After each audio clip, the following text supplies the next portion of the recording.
സത്യം പറഞ്ഞാൽ മുന്നും പിന്നും നോക്കാതെ ചങ്കൂറ്റം കാട്ടിയ ഒരു രാഹുൽ മാങ്കൂട്ടത്തിനെ തന്നെയാണ് കഴിഞ്ഞ ദിവസം നമ്മൾ കണ്ടത്. കൊത്തി വലിച്ച് കീറാൻ നിൽക്കുന്ന മാധ്യമത്തിന് മുന്നിലേക്ക് തന്നെയാണ് രാഹുൽ ചെന്ന് കയറി കൊടുത്തത്.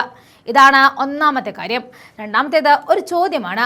ആരോപണം നേരിട്ട് ഏതെങ്കിലും ഒരു CPM ജനപ്രതിനിധിയോ നേതാവോ ഇതിനു മുൻപ് എന്തും ചോദിക്കാം, ഞാൻ ഇവിടെയുണ്ട് എന്ന് എപ്പോഴെങ്കിലും പറഞ്ഞിട്ടുണ്ടോ എന്നുള്ളതാണ്. സാധാരണ കടക്ക് പുറത്ത് എന്നാണല്ലോ അവരുടെ ശൈലി. മാങ്കൂട്ടത്തെ വെള്ളപൂശി കാണിക്കാൻ പറഞ്ഞതല്ല ഇത്. പക്ഷേ സോഷ്യൽ മീഡിയയിൽ പരക്കുന്നതിനെ ഒന്ന് എടുത്തു പറഞ്ഞു എന്ന് മാത്രം.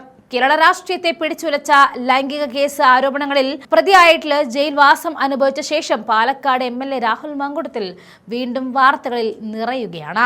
ജയിലിൽ നിന്നിറങ്ങിയ രാഹുൽ ഒതുങ്ങിക്കൂടാൻ തയ്യാറല്ല എന്ന് പ്രഖ്യാപിച്ചുകൊണ്ട് നേരത്തെ പാലക്കാട്ടേക്ക് തിരിക്കുന്നു. എന്നാൽ ഇതിനിടയിൽ ഒരു സ്വകാര്യ വാർത്താ ചാനലിന് നൽകിയ അഭിമുഖം പുതിയ ചർച്ചകൾക്കും വെല്ലുവിളികൾക്കും വഴി തുറന്നിരിക്കുകയാണ്. കഴിഞ്ഞ ഓഗസ്റ്റ് മാസം മുതൽ തനിക്കെതിരെ ഉയർന്ന എല്ലാ ആരോപണങ്ങൾക്കും കൃത്യമായ മറുപടിയാണ് രാഹുൽ 24 ന്യൂസിന്റെ ഹാഷ്മി താജ് ഇബ്രാഹിമിന് മുന്നിൽ എത്തിയത്. തന്റെ അമ്മയുടെ കണ്ണീർ കണ്ട് വളർന്ന മകനാണ് താനെന്നും ഒരു സ്ത്രീയോടും ഞാൻ മോശമായി പെരുമാറിയില്ല എന്നും രാഹുൽ അഭിമുഖത്തിൽ വികാരതീതനായിട്ട് പറയുകയായിരുന്നു. അഭിമുഖത്തിലെ ഏറ്റവും നിർണായകമായ ഭാഗം മൂന്നാം പരാതിക്കാരി പുറത്തുവിട്ട സ്ക്രീൻഷോട്ടുകളെ കുറിച്ചായിരുന്നു. തന്നെ അർദ്ധരാത്രിയിൽ അറസ്റ്റ് ചെയ്യാൻ കാരണമായ ആ സ്ക്രീൻഷോട്ടുകൾ അപൂർണമാണെന്ന് രാഹുൽ വാദിക്കുന്നു.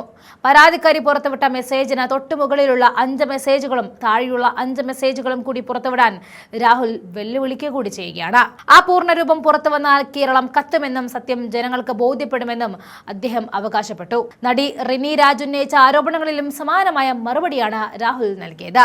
അവർ തമ്മിലുള്ള ചാറ്റുകളുടെ പൂർണ്ണരൂപം പുറത്തുവിട്ടാൽ ആരോപണങ്ങളുടെ മുന ഒടിയുമെന്നും രാഹുൽ പറയുകയാണ്.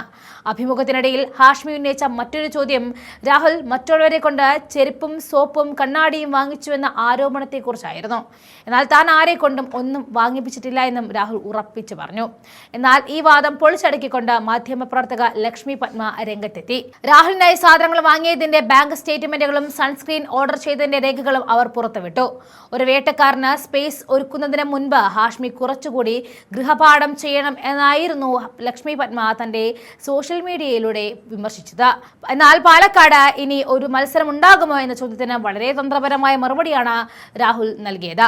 അത് താനല്ല, കോൺഗ്രസ് പാർട്ടിയാണ് തീരുമാനിക്കേണ്ടത് എന്നായിരുന്നു രാഹുലിന്റെ നിലപാട്. പാർട്ടി ആവശ്യപ്പെട്ടാൽ എന്ത് ഉത്തരവാദിത്തവും ഏറ്റെടുക്കാൻ തയ്യാറാണെന്നും അദ്ദേഹം സൂചിപ്പിച്ചു. ചുരുക്കത്തിൽ രാഹുൽ മാങ്കൂട്ടത്തിന്റെ വെല്ലുവിളികളും ലക്ഷ്മി പത്മയുടെ വെളിപ്പെടുത്തലുകളും കേരള രാഷ്ട്രീയത്തിൽ പുതിയൊരു പോർമുഖം തുറന്നിരിക്കുകയാണ്. പുറത്തുവിടുമെന്ന് പറഞ്ഞ ആ 5 മെസ്സേജുകളിൽ ഒളിഞ്ഞിരിക്കുന്ന രഹസ്യം എന്താണ്? രാഹുൽ നിരപരാധിയാണോ അതോ ആരോപണങ്ങൾ ശരിയാണോ? ഇതിനെല്ലാം വരും ദിവസങ്ങളിൽ കോടതിയും രാഹുലും ഉത്തരം നൽകുമെന്ന് പ്രത്യാശിക്കാം.